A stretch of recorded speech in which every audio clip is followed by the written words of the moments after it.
Jó reggelt kívánok, kedves rajongóink! 18. nap, ha jól emlékszem. Nappalinkból a kilátás a tengerpartra.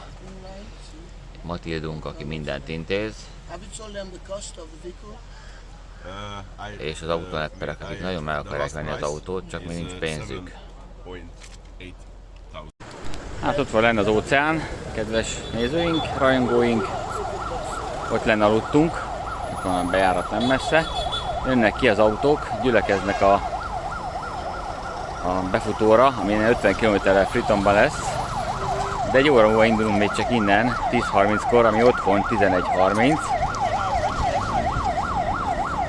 A legcsodálatosabb ugye természetesen a csillagromboló Péterünkkel. Itt áll mindenki sorba, lesz rendőri felvetés, csinadata, teketánc, tombola, hosszúhaj, hülye zene, villanygitár.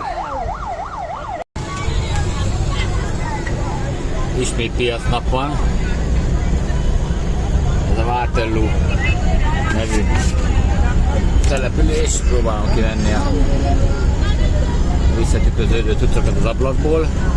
Mindenki irányítja a forgalmat. Gyakorlatilag megálltottak mindenkit, konvojba haladunk a főváros felé. Rengeteg ember.